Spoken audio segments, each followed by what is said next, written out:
Good morning, everyone. This is Pastor Kellen Brooks. This is the day the Lord has made.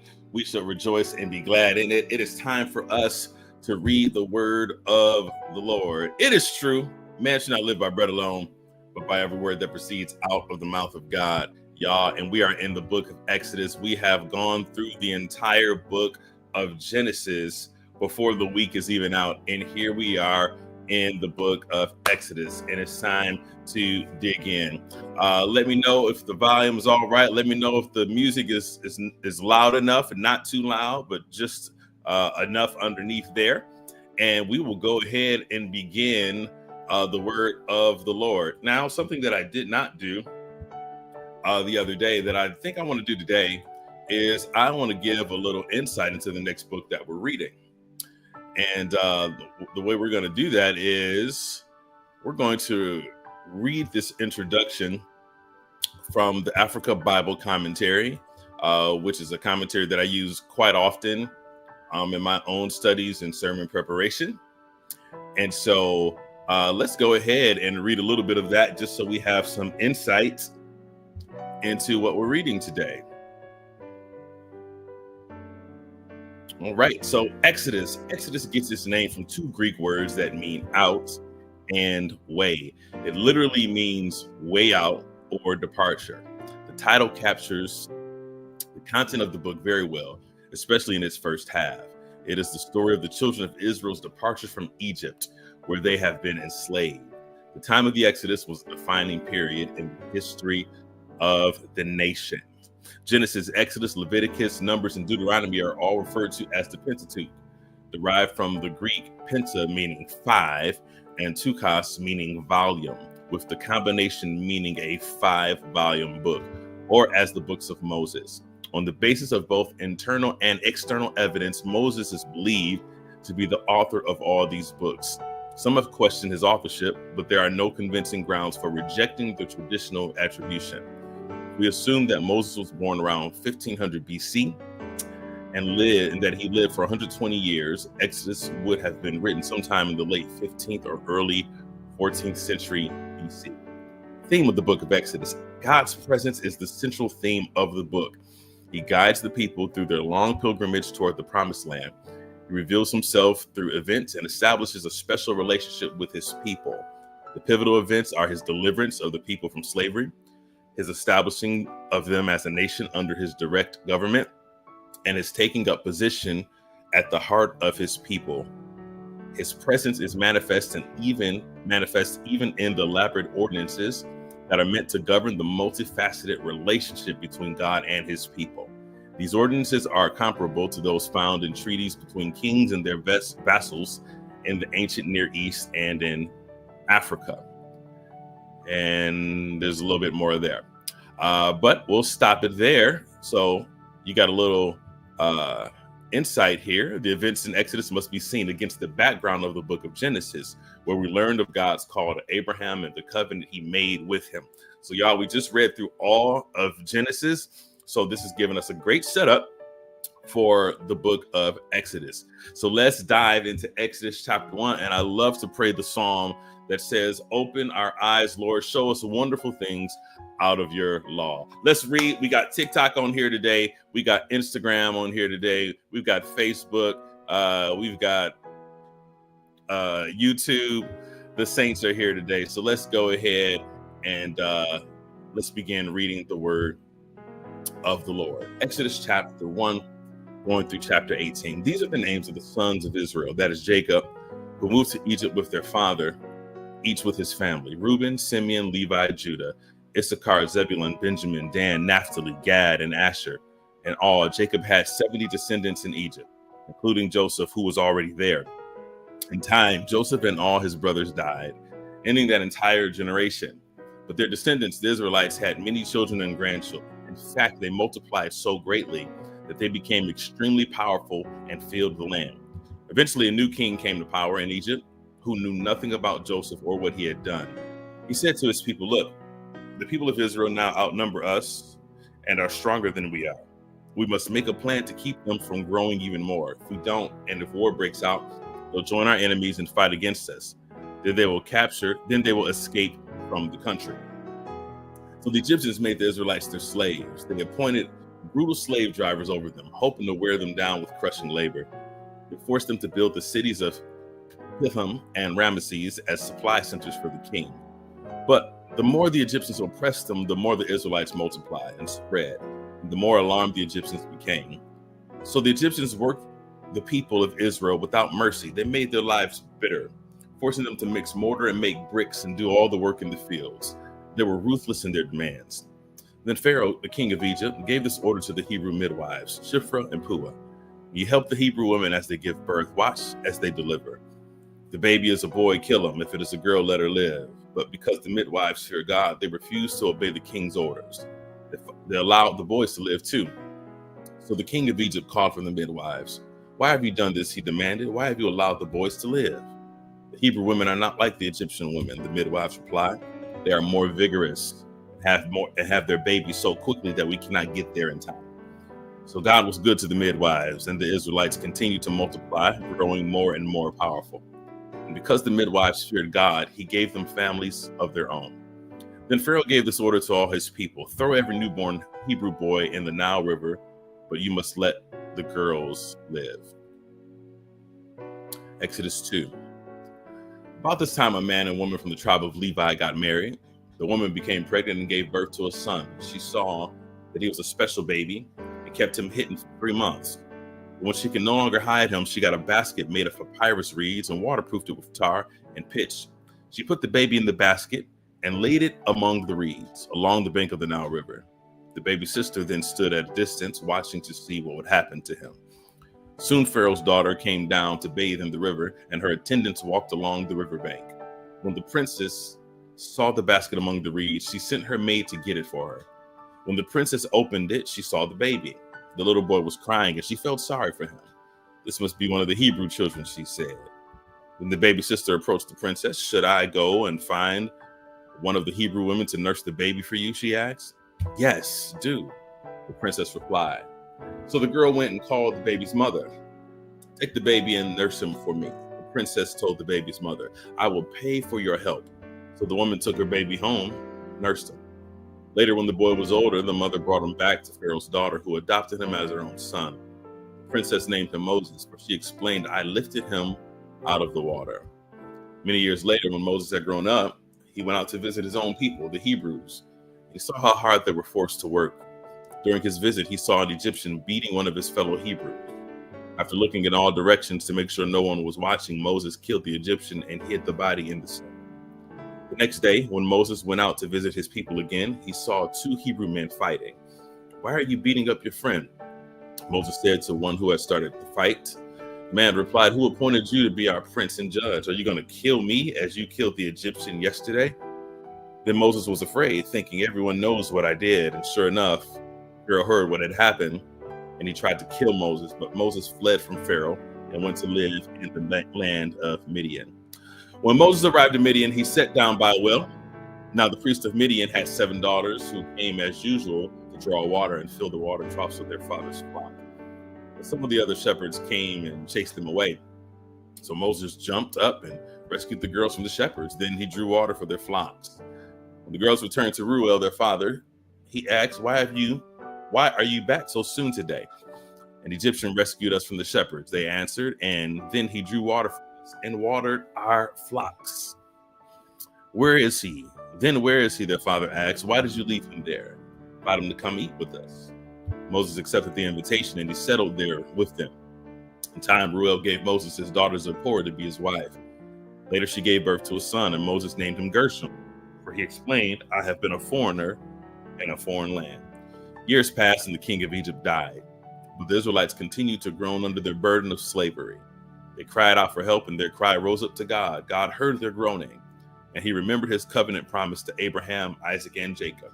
He looked down on the people of Israel and knew it was time to act. Exodus 3. One day Moses was tending the flock of his father-in-law, Jethro, the priest of Midian. He led the flock far into the wilderness and came to Sinai, the mountain of God. There, the angel of the Lord appeared to him in a blazing fire from the middle of a bush. Moses stared in amazement. Though the bush was engulfed in flames, it didn't burn up. This is amazing, Moses said to himself. Why isn't that bush burning up? I must go see it. When the Lord saw Moses coming to take a closer look, God called to him from the middle of the bush, Moses, Moses. Here I am, Moses replied. Do not come any closer, the Lord warned. Take off your sandals, for you are standing on holy ground. I'm the God of your father, the God of Abraham, the God of Isaac, and the God of Jacob. When Moses heard this, he covered his face because he was afraid to look at God. Then the Lord told him, I have certainly seen the oppression of my people in Egypt. I've heard their cries of distress and because of their harsh slave drivers. Yes, I'm aware of their suffering. I've come down to rescue them from the power of the Egyptians and lead them out of Egypt into their own fertile and spacious land. It is the land flowing with milk and honey, the land where the Canaanites, Hittites, Amorites, Perizzites, Hivites, and Jebusites now live. Look, the cry of the people of Israel has reached me, and I've seen how harshly the Egyptians abused them. Now go, for I am sending you to Pharaoh. You must lead my people Israel out of Egypt. But Moses protested to God, who am I to appear before Pharaoh? Who am I to lead the people of Israel out of Egypt? God answered, I will be with you. And this is your sign that I am the one who has sent you. When I have brought the people out of Egypt, you will worship God at this very mountain. But Moses protested, if I go to the people of Israel and tell them the God of your ancestors has sent me to you, they will ask me, what is his name? Then what should I tell them? God replied to Moses, I am who I am. Say this to the people of Israel, I am sent me to you. God also said to Moses, say this to the people of Israel, Yahweh, the God of your ancestors, the God of Abraham, the God of Isaac, the God of Jacob, has sent me to you.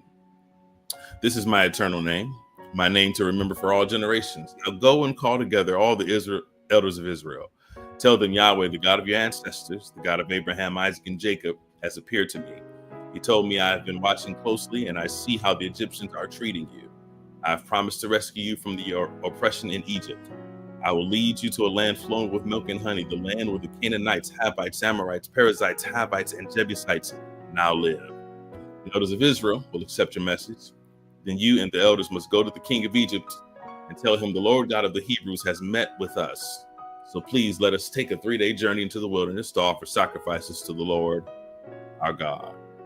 But I know the king of Egypt will not let you go unless a mighty hand forces him.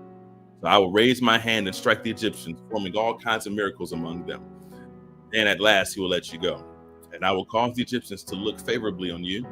They will give you gifts when you go, so you will not leave empty-handed. Every Israelite woman will ask for articles of silver and gold and fine clothing from her Egyptian neighbors and from the foreign women in their houses. You will dress your sons and daughters with these, stripping the Egyptians of their wealth.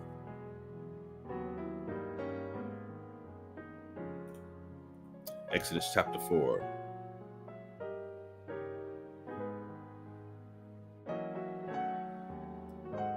Do a little cleanup here.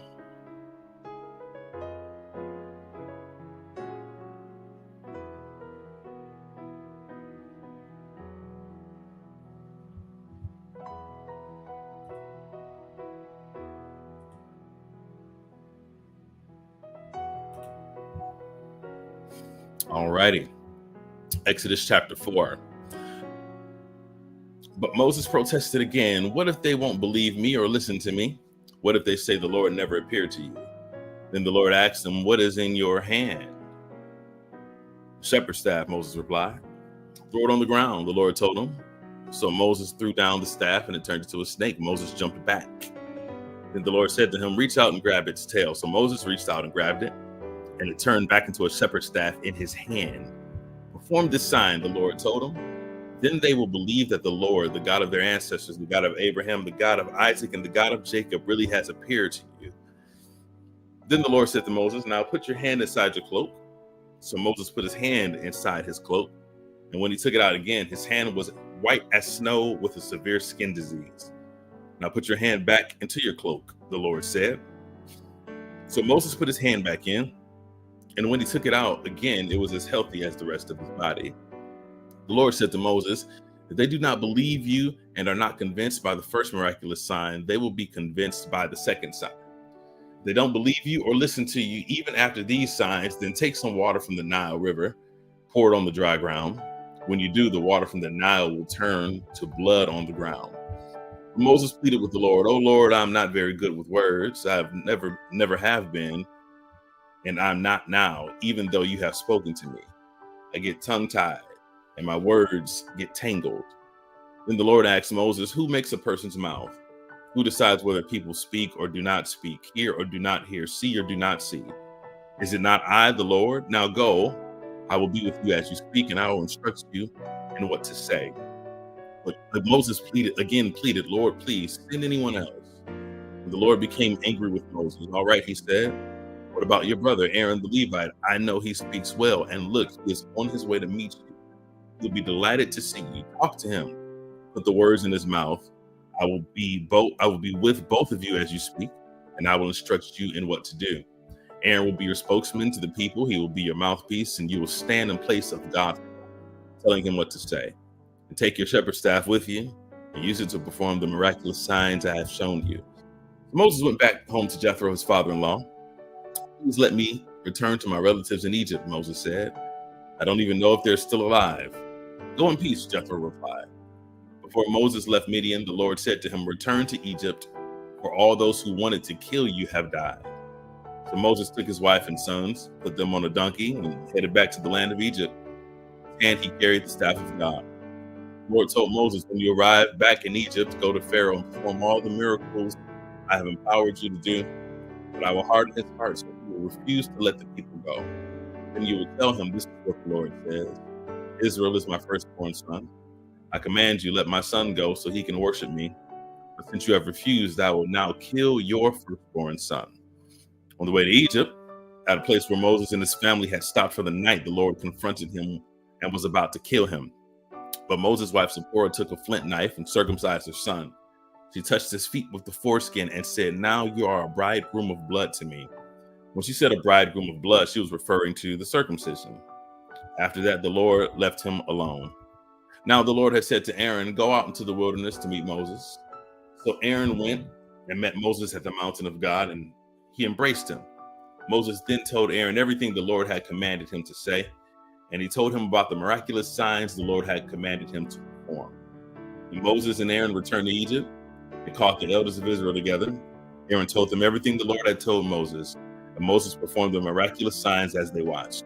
Then the people of Israel were convinced that the Lord had sent Moses and Aaron. When they heard that the Lord was concerned about them and had seen their misery, they bowed down and worshiped. Exodus 5. After this presentation to Israel's leaders, Moses and Aaron went and spoke to Pharaoh. They told him, "This is what the Lord, the God of Israel, says. Let my people go, so that they may hold a festival in my honor in the wilderness." "Is that so?" retorted Pharaoh. "Who is the Lord? Why should I listen to him and let Israel go? I don't know the Lord, and I will not let Israel go." But Aaron and Moses persisted. "The God of the Hebrews has met with us," they declared. "So let us take a 3-day journey into the wilderness so we can offer sacrifices to the Lord our God. If we don't, he will kill us with a plague or with the sword." Pharaoh replied, "Moses and Aaron, why are you distracting the people from their task? Get back to work. Look, there are many of your people in the land, and you are stopping them from their work." The same day, Pharaoh sent this order out to the Egyptian slave drivers and the Israelite foremen: "Do not supply any more straw for making bricks. Make the people get it themselves, but still require them to make the same number of bricks as before. Don't reduce the quota.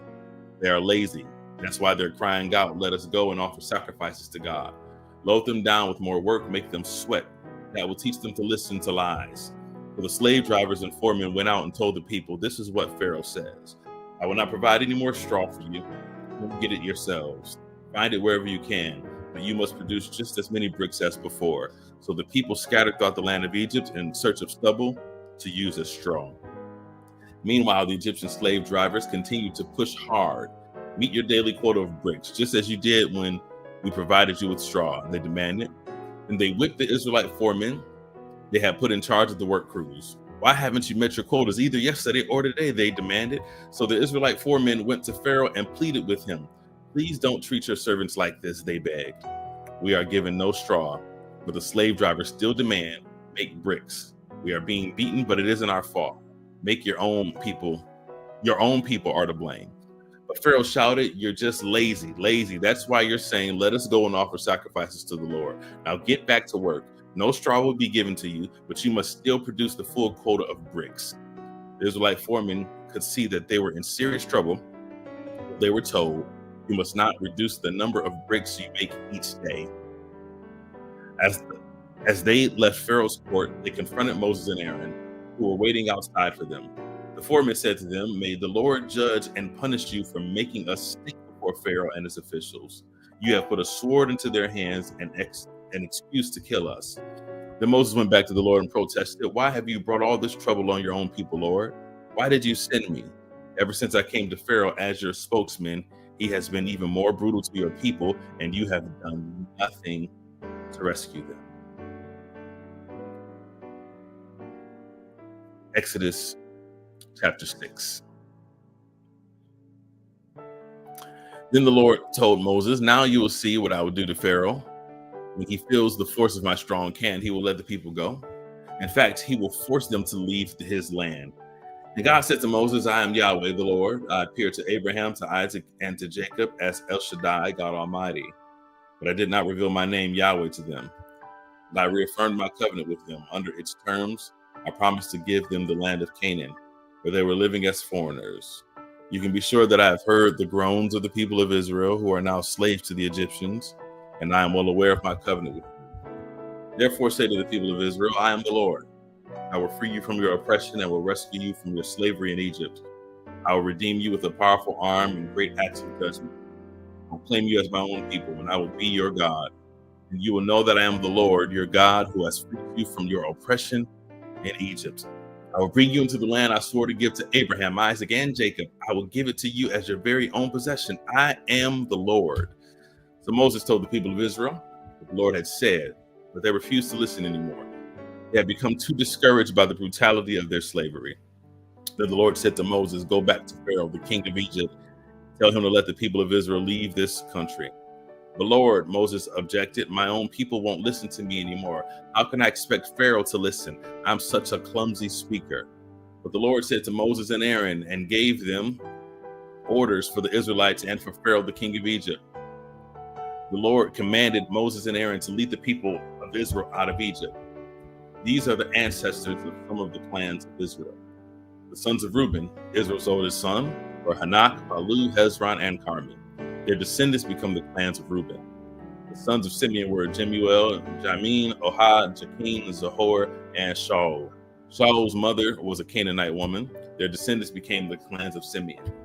These are the descendants of Levi as listed in their family records. The sons of Levi were Gershon, Kohath, and Merari. Levi lived to be 137 years old. The descendants of Gershon included Libni and Shemiah, each of whom became the ancestor of a clan. The descendants of Kohath included Amram, Izhar, Hebron, and Uziel. Kohath lived to be 133 years old. The descendants of Merari included Mali and Mushi. These are the clans of the Levites as listed in their family records. Amram married his father's sister, Jochebed, and she gave birth to his sons, Aaron and Moses. Amram lived to be 137 years old. The sons of Issachar were Korath, Nepheg, and Zikri. The sons of Uziel were Mishael, Ezaphan, and Shethri.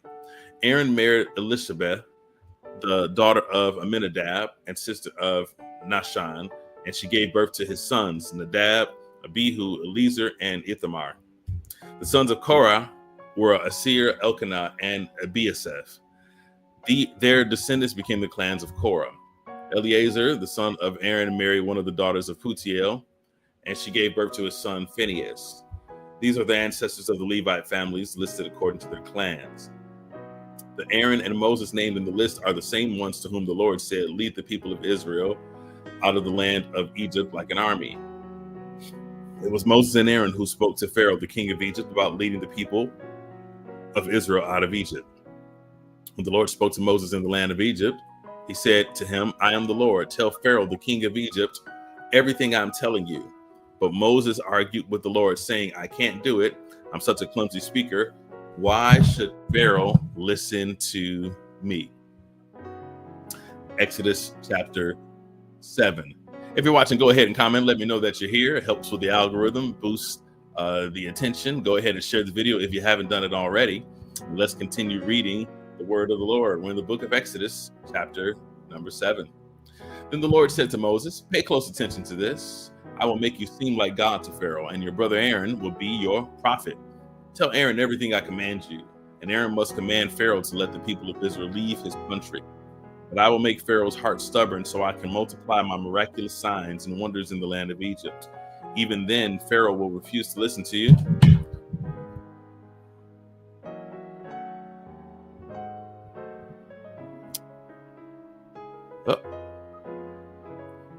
But I will make Pharaoh's heart so stubborn so I can multiply my miraculous signs and wonders in the land of Egypt.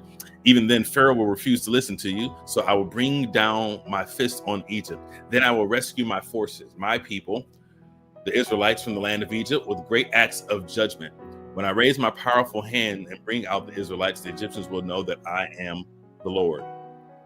So Moses and Aaron did as the Lord had commanded them. Moses was 80 years old and Aaron was 83 when they made their demands to Pharaoh. Then the Lord said to Moses and Aaron, Pharaoh will demand, show me a miracle. When he does this, say to Aaron, take your staff and throw it down in front of Pharaoh, and it will become a serpent.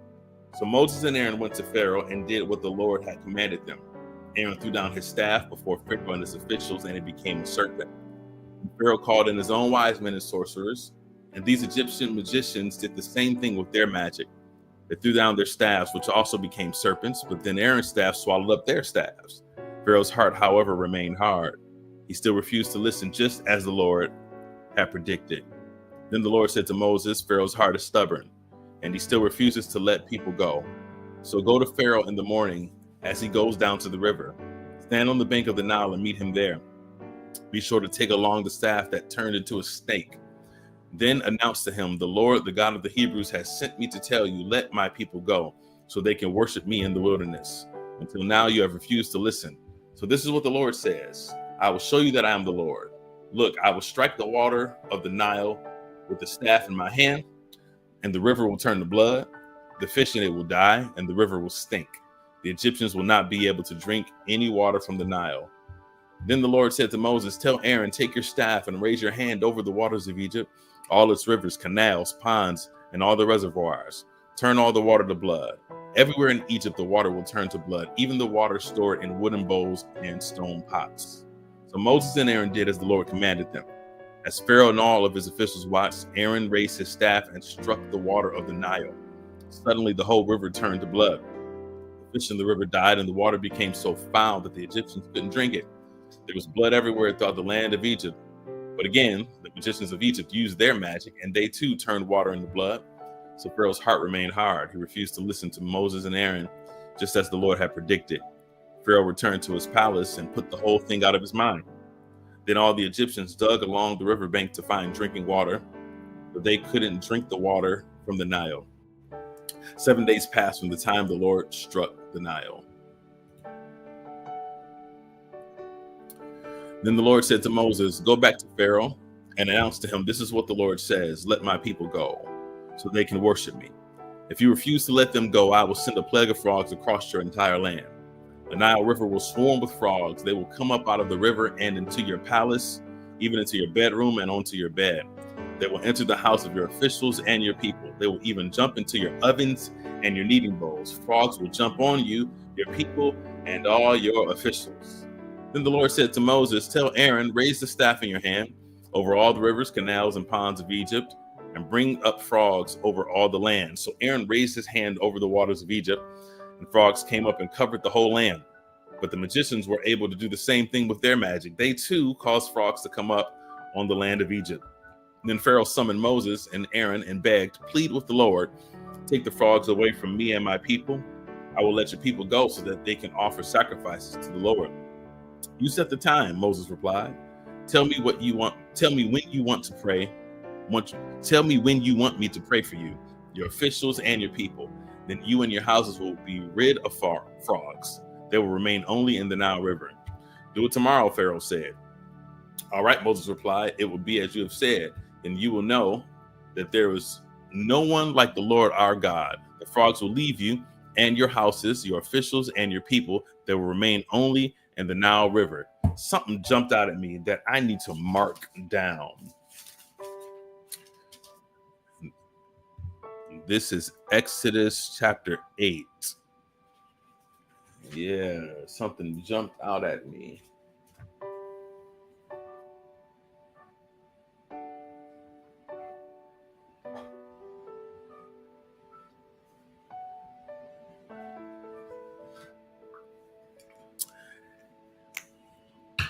Verse 12. So Moses and Aaron left Pharaoh's palace, and Moses cried out to the Lord about the frogs he had inflicted on Pharaoh.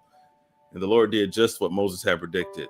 The frogs in the houses, the courtyards, and all the fields had died. The Egyptians piled them into great heaps, and a terrible stench filled the land. But when Pharaoh saw that relief had come, he became stubborn. He refused to listen to Moses and Aaron, just as the Lord had predicted. So the Lord said to Moses, "Tell Aaron, raise your staff and strike the ground. The dust will turn into swarms of gnats throughout the land of Egypt." So Moses and Aaron did just as the Lord had commanded them. When Aaron raised his hand and struck the ground with his staff, gnats infested the entire land, covering the Egyptians and their animals. Depending on the version you read, it might say lice. All the dust in the land of Egypt turned into gnats. Pharaoh's magicians tried to do the same thing with their secret arts, but this time they failed, and the gnats covered everyone, people and animals alike. "This is the finger of God," the magicians exclaimed to Pharaoh, but Pharaoh's heart remained hard. He wouldn't listen to them, just as the Lord had predicted. A plague of flies. Then the Lord told Moses, "Get up early in the morning and stand in Pharaoh's way as he goes down to the river. Say to him, 'This is what the Lord says: Let my people go so they can worship me. If you refuse, then I will send swarms of flies on you, your officials, your people, and all the houses. The Egyptians' homes will be filled with flies, and the ground will be covered with them. But this time I will spare the region of Goshen, where my people live. No flies will be found there. Then you'll know that I am the Lord, and that I am present even in the heart of your land. I will make a clear distinction between my people and your people. This miraculous sign will happen tomorrow." And the Lord did just as he said. A thick swarm of flies filled Pharaoh's palace and the houses of his officials. The whole land of Egypt was thrown into chaos by the flies. Pharaoh called for Moses and Aaron. "All right, go ahead and offer sacrifices to your God," he said, "but do it here in this land." But Moses replied, "That wouldn't be right. The Egyptians detest the sacrifices that we offer to the Lord our God. Look, if we offer our sacrifices here where the Egyptians can see us, they will stone us. We must take a 3-day trip into the wilderness to offer sacrifices to the Lord our God, just as he commanded." "All right, go ahead," Pharaoh replied. "I will let you go into the wilderness to offer sacrifices to the Lord your God, but don't go too far away. Hurry up and pray for me." And Moses answered, "As soon as I leave you, I will pray to the Lord, and tomorrow the swarms of flies will disappear from you and your officials and all your people. But I am warning you, Pharaoh, don't lie to us again and refuse to let the people go to sacrifice to the Lord." So Moses left the Pharaoh's palace and pleaded with the Lord to remove all the flies. And the Lord did as Moses asked and caused the swarms of flies to disappear from Pharaoh, his officials, and his people. Not a single fly remained. But Pharaoh became stubborn and refused to let the people go. Exodus 9. Go back to Pharaoh, the Lord commanded Moses. Tell him, "This is what the Lord, the God of the Hebrews, says. Let my people go so they can worship me. If you continue to hold them and refuse to let them go, the hand of the Lord will strike all your livestock, your horses, your donkeys, camels, cattle, sheep, and goats with a deadly plague. But the Lord will again make a distinction between the livestock of the Israelites and that of the Egyptians. Not a single one of Israel's animals will die. The Lord has already set the time for the plague to begin. He has declared that he will strike the land tomorrow." The Lord did just as he had said. The next morning, all the livestock of the Egyptians died. The Israelites didn't lose a single animal. Pharaoh sent his officials to investigate, and they discovered that the Israelites had not lost a single animal. But even so, Pharaoh's heart remained stubborn, and he still refused to let the people go. Then the Lord said to Moses and Aaron, "Take handfuls of soot from a brick kiln and have Moses toss it into the air while Pharaoh watches. The ashes will spread like fine dust over the whole land of Egypt, causing festering boils to break out on people and animals throughout the land." So they took soot from a brick kiln and went and stood before Pharaoh. As Pharaoh watched, Moses threw the soot into the air, and boils broke out on the people and animals alike. Even the magicians were unable to stand before Moses because the boils had broken out on them and all the Egyptians. But the Lord hardened Pharaoh's heart, just as the Lord had predicted to Moses. Pharaoh refused to listen. Then the Lord said to Moses, "Get up early in the morning and stand before Pharaoh. Tell him, this is what the Lord, the God of the Hebrews, says. Let my people go so they can worship me. If you don't, I will send more plagues on you and your officials and your people. Then you will know that there is no one like me in all the earth. By now, I could have lifted my hand and struck you and your people with a plague to wipe you off the face of the earth. But I have spared you for a purpose, to show you my power and to spread my fame throughout the earth. But you still lord over my people and refuse to let them go. So tomorrow at this time, I will send a hailstorm, more devastating than any in all the history of Egypt. Quick, order your livestock and servants to come into the fields to find shelter. Any person or animal left outside will die when the hail falls." Some of Pharaoh's officials were afraid because of what the Lord had said. They quickly brought their servants and livestock in from the fields, but those who paid no attention to the word of the Lord left theirs out in the open. Then the Lord said to Moses, "Lift your hand toward the sky, so hail may fall on the people, the livestock, and all their plants throughout the land of Egypt." So Moses lifted his staff toward the sky, and the Lord sent thunder and hail, and lightning flashed toward the earth. The Lord sent a tremendous hailstorm against all the land of Egypt. Never in all the history of Egypt had there been a storm like that, with such devastating hail and continuous lightning.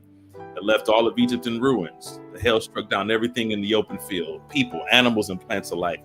Even the trees were destroyed. The only place hail was the region. The only place without hail was the region of Goshen, where the people of Israel lived. Then Pharaoh quickly summoned Moses and Aaron. "This time I have sinned," he confessed. "The Lord is the righteous one, and my people are wrong. Please beg the Lord to end this terrifying thunder and hail. We've had enough. I will let you go. You don't need to stay any longer." "All right," Moses replied. "As soon as I leave the city, I will lift my hands and pray to the Lord.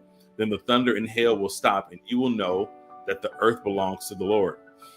But I know that you and your officials still do not fear the Lord God." All the flax and barley were ruined by the hail because the barley had formed heads and the flax was budding. But the wheat and the emmer wheat were spared because they had not yet sprouted from the ground. So Moses left Pharaoh's court. Wow. And went out of the city.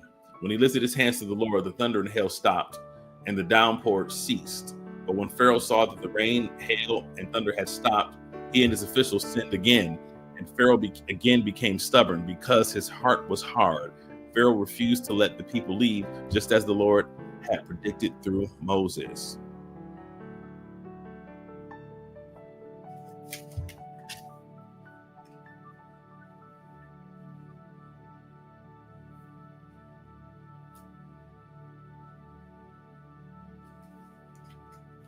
Exodus chapter 10. Then the Lord said to Moses, "Return to Pharaoh and make your demands again. I have made him and his officials stubborn so I can display my miraculous signs among them. I've also done it so you can tell your children and grandchildren about how I made a mockery of the Egyptians and about the signs I displayed among them. And so you will know that I am the Lord." So Moses and Aaron went to Pharaoh and said, "This is what the Lord, the God of the Hebrews, says. How long will you refuse to submit to me? Let my people go so they can worship me. If you refuse, watch out, for tomorrow I will bring a swarm of locusts on your country that will cover the land so that you won't be able to see the ground.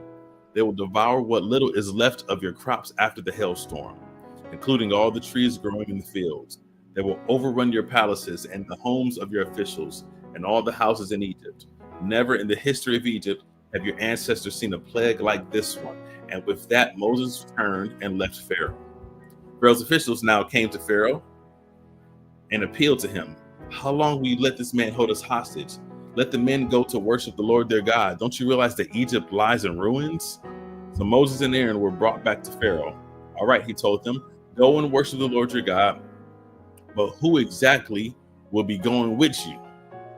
Moses replied, "We will all go, young and old, our sons and daughters, and our flocks and herds. We must all join together in celebrating a festival to the Lord." Pharaoh retorted, "The Lord will certainly need to be with you if I let you take your little ones." I can see through your evil plan. Never. Only the men may go and worship the Lord, since that is what you requested. And Pharaoh threw them out of the palace. Then the Lord said to Moses, raise your hand over the land of Egypt to bring on the locusts. Let them cover the land and devour every plant that survived the hailstorm. So Moses raised his staff over Egypt, and the Lord caused an east wind to blow over the land all that day and through the night. When morning arrived, the east wind had brought the locusts, and the locusts swarmed over the whole land of Egypt, settling in dense swarms from one end of the country to the other. It was the worst locust plague in Egyptian history, and there has never been another one like it. For the locusts covered the whole country and darkened the land. They devoured every plant in the fields and all the fruit on the trees that had survived the hailstorm. Not a single leaf was left on the trees and plants throughout the land of Egypt. Pharaoh quickly summoned Moses and Aaron. I have sinned against the Lord your God and against you, he confessed. Forgive my sin just this once and plead with the Lord your God to take away this death from me. So Moses left Pharaoh's court and pleaded with the Lord. The Lord responded by shifting the wind, and the strong west wind blew the locusts into the Red Sea. Not a single locust remained in all the land of Egypt, but the Lord hardened Pharaoh's heart again. So he refused to let the people go.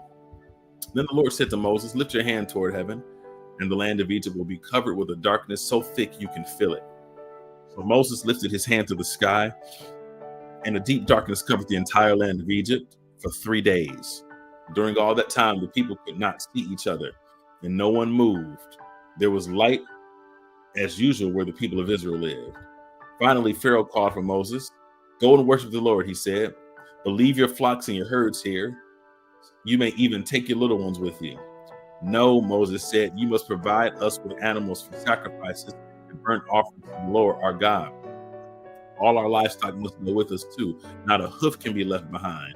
We must choose our sacrifices to the Lord our God from among these animals, and we won't know how we are to worship the Lord until we get there. The Lord hardened Pharaoh's heart one more time, and you would not let him go. Get out of here, Pharaoh shouted at Moses. I'm warning you, never come back to see me again. The day you see my face, you will die. Very well, Moses replied. I will never see your face again. Exodus chapter 11. And the Lord said to Moses, I will strike Pharaoh in the land of Egypt with one more blow. After that, Pharaoh will let you leave this country. In fact, he will be so eager to get rid of you that he will force you all to leave. Tell all the Israelite men and women to ask their Egyptian neighbors for articles of silver and gold. Now the Lord had caused the Egyptians to look favorably on the people of Israel, and Moses was considered a very great man in the land of Egypt, respected by Pharaoh's officials and the Egyptian people alike. Moses had announced to Pharaoh, this is what the Lord says. At midnight tonight, I will pass through the heart of Egypt. All the firstborn sons will die in every family in Egypt, from the oldest son of Pharaoh who sits on his throne to the oldest son of his lowliest servant girl who grinds the flour. Even the firstborn of all the livestock will die. Then a loud wail will rise throughout the land of Egypt, a wail like no one has heard before or will ever hear again. But among the Israelites,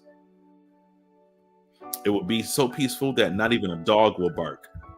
Then you will know that the Lord makes a distinction between the Egyptians and the Israelites. All the officials of Egypt will run to me and fall to the ground before me. Please leave, they will beg. Hurry and take all your followers with you. Only then will I go. Then, burning with anger, Moses left Pharaoh. Now the Lord had told Moses earlier, Pharaoh will not listen to you, but then I will do even more mighty miracles in the land of Egypt. Moses and Aaron performed these miracles in Pharaoh's presence, but the Lord hardened Pharaoh's heart, and he would not let the Israelites leave the country. Exodus chapter 12. If you're just now tuning in, thank you for tuning in. If you haven't already, go ahead and share this video, tag somebody, and let's continue to read the word of the Lord together. Exodus chapter 12. While the Israelites were still in the land of Egypt, the Lord gave the following instructions to Moses and Aaron. From now on, this month will be the first month of the year to you. Announce to the whole community of Israel that on the 10th day of the month, each family must choose a lamb or a young goat for a sacrifice, one animal for each household. If a family is too small to eat a whole animal, let them share with another family in the neighborhood. Divide the animal according to the size of each family and how much they eat. The animal you select must be a 1-year-old male, either a sheep or a goat, with no defect. Take special care of this chosen animal until the evening of the 14th day of each month, of the first month. Then the whole assembly of the community of Israel must slaughter their lamb or young goat at twilight. They are to take some of the blood and smear it on the sides and top of the door frames of the houses where they eat the animal. That same night, they must roast the meat over a fire and eat along with it bitter salad greens made without yeast. Do not eat any of the meat raw or boiled in water. The whole animal, including the head, legs, and internal organs, must be roasted over a fire. Do not leave any of it until the next morning. Burn whatever is not eaten before morning. These are your instructions for eating this meal. Be fully dressed, wear your sandals, and carry your walking stick in your hand. Eat the meal with urgency. This is the Lord's Passover. On that night, I will pass through the land of Egypt and strike down every firstborn son, firstborn male animal in the land of Egypt. I will execute judgment against all the gods of Egypt, for I am the Lord. But the blood on your doorposts will serve as a sign, marking the houses where you're staying. When I see the blood, I will pass over you. This plague of death will not touch you when I strike the land of Egypt. This is a day to remember each year from generation to generation. Celebrate it as a special festival to the Lord. This is a law for all time. For 7 days, the bread you eat must be made without yeast. On the first day of the festival, remove every trace of yeast from your homes. Anyone who eats bread made without yeast during the 7 days of the festival will be cut off from the community of Israel. The first day of the festival, and again on the 7th day, all people must observe an official day for holy assembly. No work of any kind may be done on these days except in preparation of food. Celebrate the festival of unleavened bread. It will remind you that I brought your forces out of the land of Egypt. On this very day, this festival will be a permanent law for you. Celebrate this day from generation to generation. The bread you eat must be made without yeast. From the evening of the 14th day of the first month until the evening of the 21st day of that month. During those 7 days, there must be no trace of yeast in your homes. Anyone who eats anything made without yeast will be cut off from the community of Israel. These regulations apply both to the foreigners living among you and the native-born Israelites. During those days, you must not eat anything made with yeast. Wherever you live, eat only bread made without yeast. Then Moses called all the elders of Israel together and said to them, go pick out a lamb or a young goat for each of your families. Slaughter the Passover animal. Drain the blood into a basin and take a bundle of hyssop branches and dip it into the blood. Brush the hyssop across the top and sides of the door frames of your houses. And no one may go through the door until morning. For the Lord will pass through the land and strike down the Egyptians.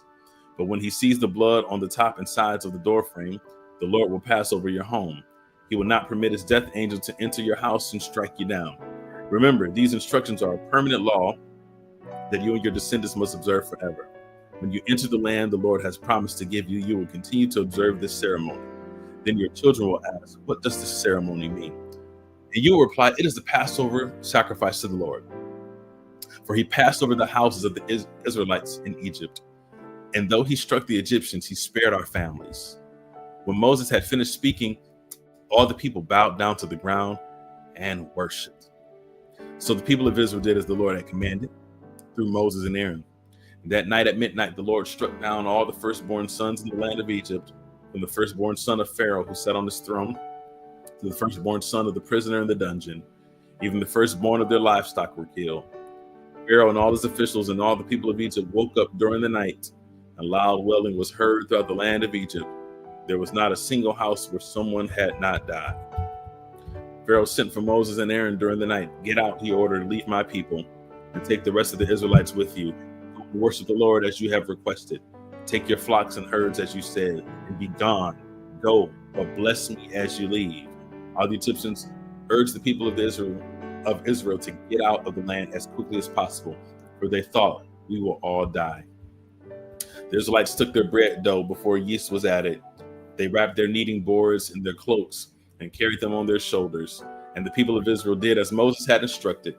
They asked the Egyptians for clothing and articles of silver and gold. The Lord caused the Egyptians to look favorably on the Israelites, and they gave the Israelites whatever they asked for. So they stripped the Egyptians of their wealth. That night, the people of Israel left Ramesses and started for Sukkot. There were about 600,000 men, plus all the women and children. A rabble of non-Israelites went with them, along with great flocks and herds of livestock. For bread, they baked flat cakes with dough. For the dough without yeast, they had brought from Egypt. It was made without yeast because the people were driven out of Egypt in such a hurry that they had no time to prepare the bread or other food. Verse 38.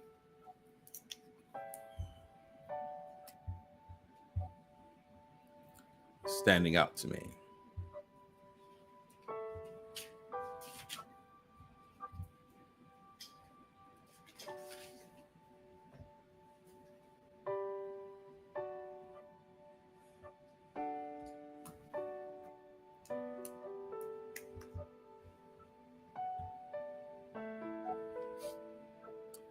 Thank you for your patience. When something stands out to me, I got to mark it down so I can come back to it.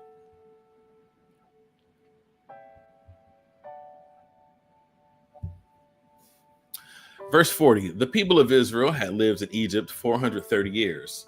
In fact, it was on the last day of the 430th year that all the Lord's forces left the land. On this night, the Lord kept his promise to bring his people out of the land of Egypt. So this night belongs to him, and it must be commemorated every year by the Israelites, all the Israelites from generation to generation. Then the Lord said to Moses and Aaron, these are the instructions for the festival of Passover. No outsiders are allowed to eat the Passover meal, but any slave who has been purchased may eat it if he has been circumcised. Temporary residents and hired servants may not eat it. Each Passover lamb must be eaten in one house. Do not carry any of its meat outside, and do not break any of its bones. The whole community of Israel must celebrate this Passover festival. If they are foreigners living among you who want to celebrate the Lord's Passover, let all the males be circumcised. Only then may they celebrate the Passover with you, like any native-born Israelite. No uncircumcised male may ever eat the Passover meal. This instruction applies to everyone, whether a native-born Israelite or a foreigner living among you. So all the people of Israel followed the Lord's commands to Moses and Aaron.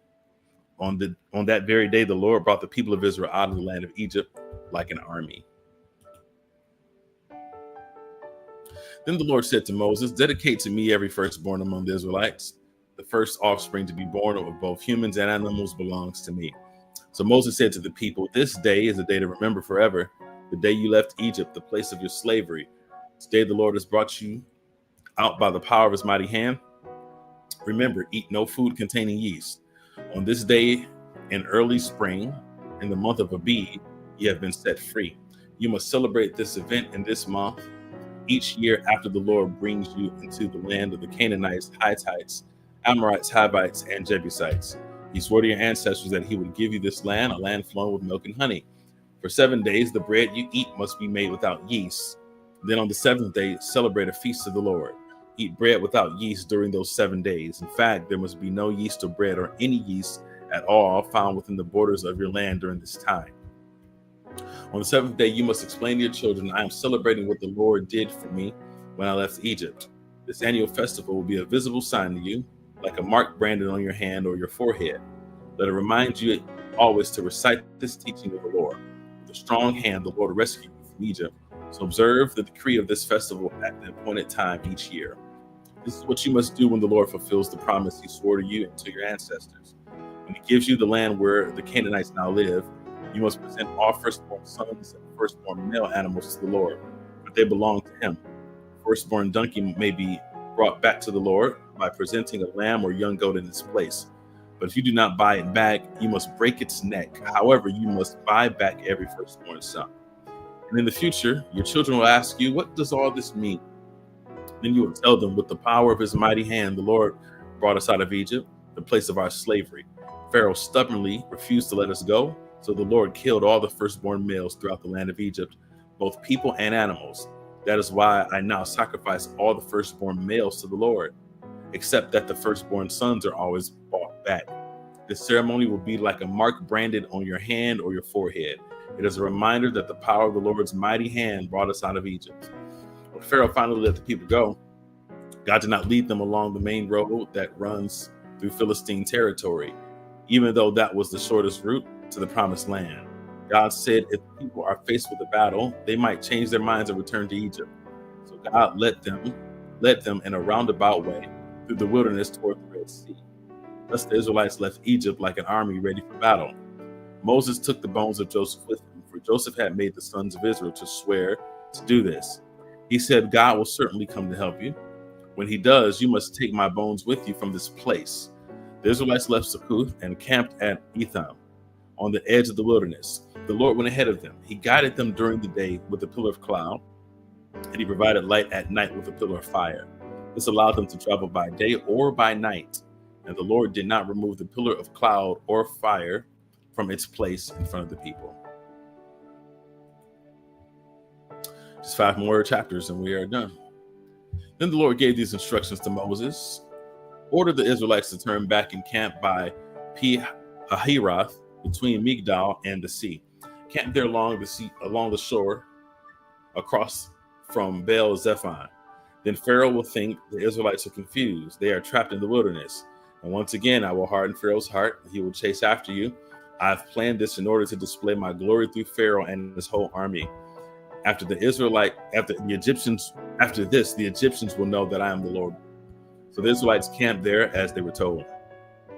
When word reached the king of Egypt and the Israelites had fled, Pharaoh and his officials changed their minds. What have we done, letting all those Israelite slaves get away? They asked. So Pharaoh harnessed his chariot and called his troops. He took with him 600 of Egypt's best chariots, along with the rest of the chariots of Egypt, each with his commander. The Lord hardened the heart of Pharaoh, the king of Egypt, so he chased after the people of Israel, who had left with fists raised in defiance. The Egyptians chased after them with all the forces in Pharaoh's army, all his horses and chariots, his charioteers and his troops. The Egyptians caught up with the people of Israel as they were camped beside the shore near Pi-hahiroth, across from Baal Zephon. As Pharaoh approached, the people of Israel looked up and panicked when they saw the Egyptians overtaking them. They cried out to the Lord, and they said to Moses, "Why did you bring us out here to die in the wilderness? Weren't there enough graves for us in Egypt? What have you done to us? Why did you make us leave Egypt? Didn't we tell you this would happen while we were still in Egypt?" He said, "Leave us alone." We said, "Leave us alone. Let us be slaves to the Egyptians. It's better to be a slave in Egypt than a corpse in the wilderness." But Moses told the people, "Don't be afraid. Just stand still and watch the Lord rescue you today. The Egyptians you see today will never be seen again. The Lord himself will fight for you. Just stay calm." Then the Lord said to Moses, "Why are you crying out to me? Tell the people to get moving. Pick up your staff and raise your hand over the sea. Divide the water so the Israelites can walk through the middle of the sea on dry ground. And I will harden the hearts of the Egyptians, and they will charge in after the Israelites. My great glory will be displayed through Pharaoh and his troops, his chariots, and his charioteers. When my glory is displayed through them, all Egypt will see my glory and know that I am the Lord." And the angel of the Lord, the angel of God, who had been leading the people of Israel. Sorry, you all.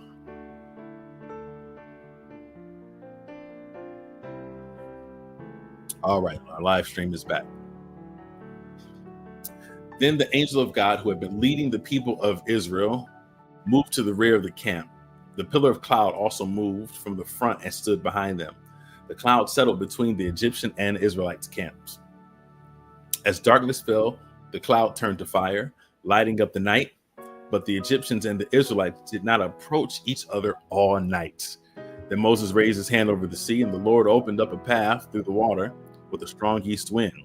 The wind blew all that night, turning the seabed into dry land. That's powerful. Let's just shift something really quickly here.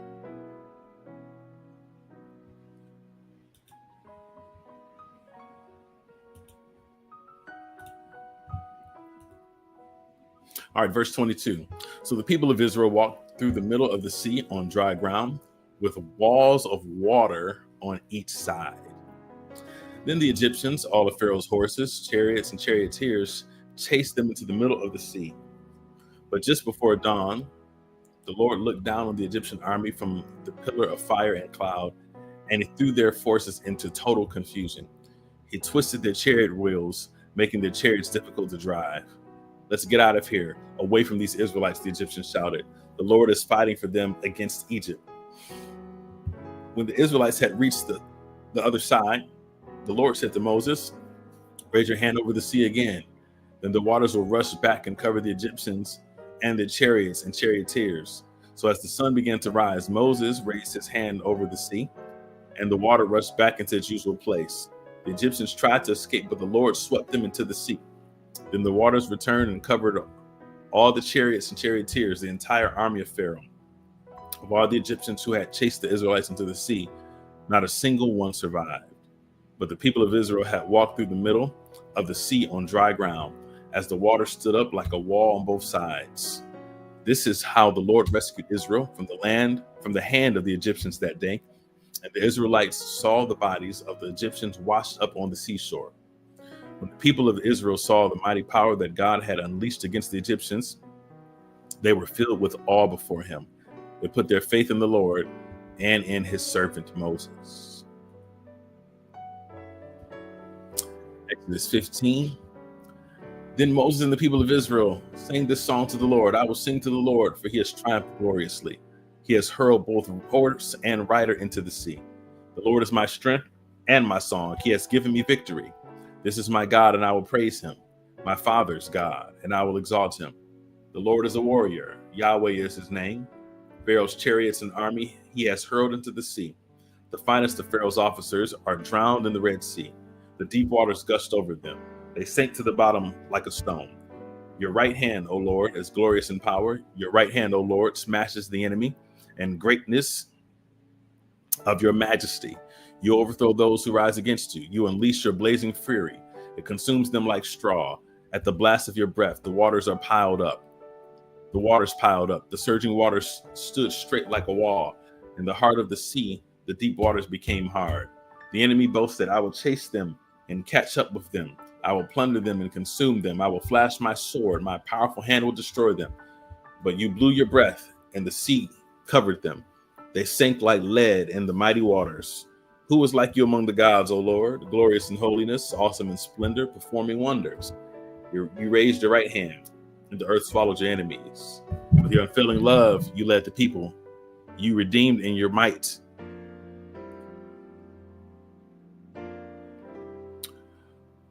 Sorry, those that are watching PT on Facebook.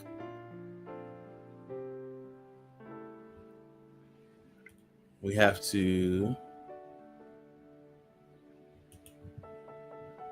re-add it.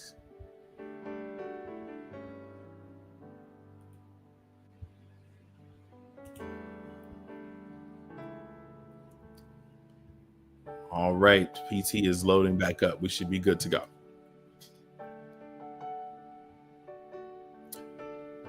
You raised your right hand, and the earth swallowed our enemies. With your unfailing love, you led the people you have redeemed. In your might, you guide them to your sacred home. The peoples hear and tremble. Anguish grips those who live in Philistia. The leaders of Edom are terrified. The nobles of Moab tremble. All who live in Canaan melt away.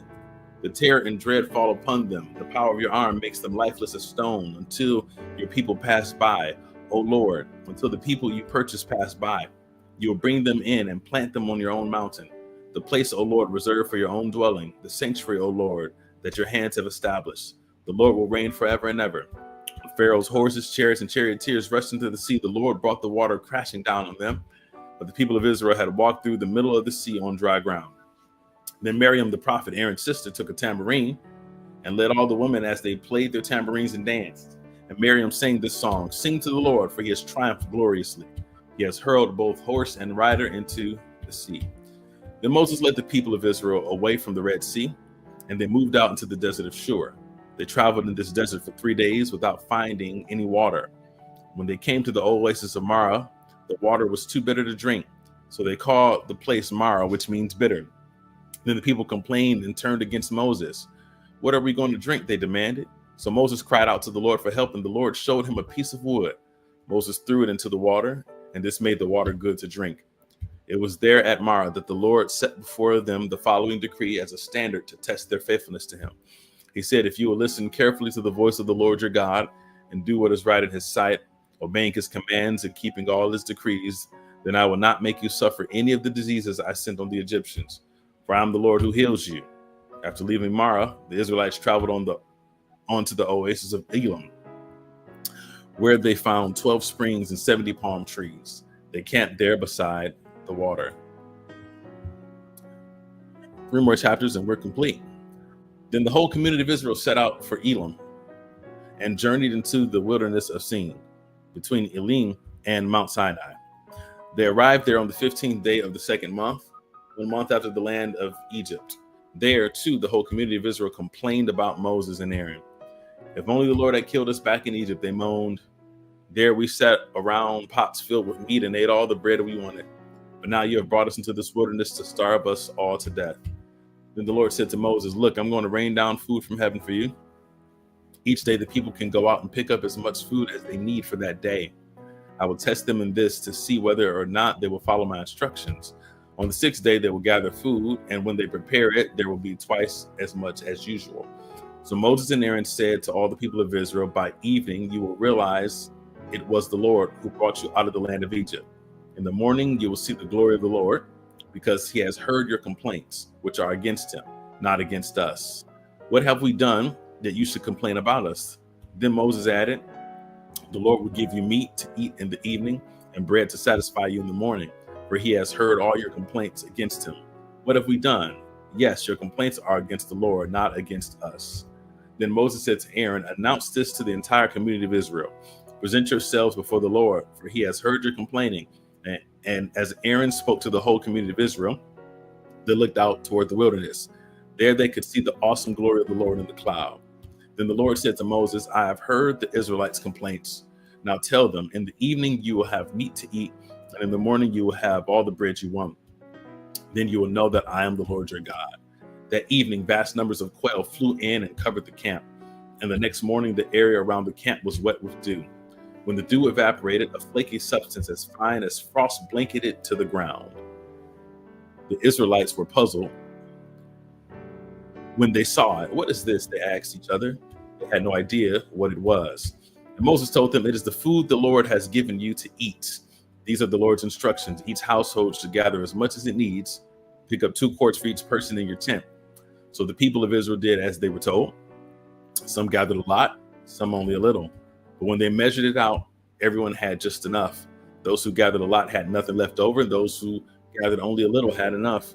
Each family had what it needed. Then Moses told them, do not keep any of it until morning. But some of them didn't listen and kept some of it until morning. But by then it was full of maggots and had a terrible smell. And Moses was angry with them. After this, the people gathered the food morning by morning, each family according to its need, and the sun became hot, and the flakes they had not picked up melted and disappeared. On the 6th day, they gathered twice as much as usual, 4 quarts for each person instead of 2. Then all the leaders of the community came and asked Moses for an explanation. He told them, this is what the Lord commanded. Tomorrow will be a day of complete rest, a holy Sabbath day set apart for the Lord. So bake or boil as much as you want today and set aside what is left for tomorrow. So they put some aside until morning, just as Moses had commanded. And in the morning, the leftover food was wholesome and good, without maggots or odor. Moses said, eat this food today, for today is a Sabbath day, dedicated to the Lord. There will be no food on the ground today. You may gather the food for 6 days, but the 7th day is the Sabbath. There will be no food on the ground that day. Some of the people went out anyway on the 7th day, but they found no food. The Lord asked Moses, how long will these people refuse to obey my commands and instructions? You must realize that the Sabbath is the Lord's gift to you. That is why he gives you a 2-day supply on the 6th day. So there will be enough for 2 days. On the Sabbath day, you must each stay in your place. Do not go out to pick up food on the 7th day. So the people did not gather any food on the 7th day. The Israelites called the food manna. It was white like coriander seed, and it tasted like honey wafers. Then Moses said, this is what the Lord has commanded. Fill a 2-quart container with manna to preserve it for your descendants. And later generations will be able to see the food I gave you in the wilderness when I set you free from Egypt. Moses said to Aaron, get a jar and fill it with 2 quarts of manna, and put it in a sacred place before the Lord to preserve it for all generations. Aaron did just as the Lord had commanded Moses. He eventually placed it in the Ark of the Covenant in front of the stone tablets, inscribed with the terms of the covenant. So the people of Israel ate manna for 40 years until they arrived at the land where they would settle. They ate manna until they came to the border of the land of Canaan. The container used to measure the manna was an omer, which was 1/10 of an ephah. It held 2 quarts.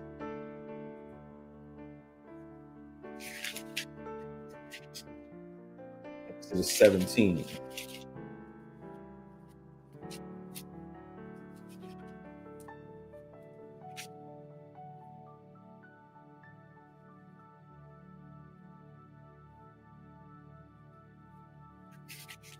I think I have. No, we're on target. So I felt like this was a little longer today, but that's all right. We're going to keep going.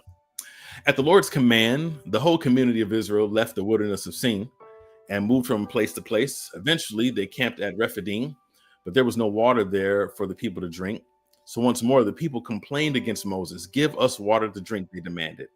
"Quiet," Moses replied. "Why are you complaining against me? Why are you testing the Lord?" But tormented by thirst, they continued to argue with Moses. "Why did you bring us out of Egypt? Are you trying to kill us, our children, and our livestock with thirst?" Then Moses cried out to the Lord, "What should I do with these people? They are ready to stone me." The Lord said to Moses, "Walk out in front of the people.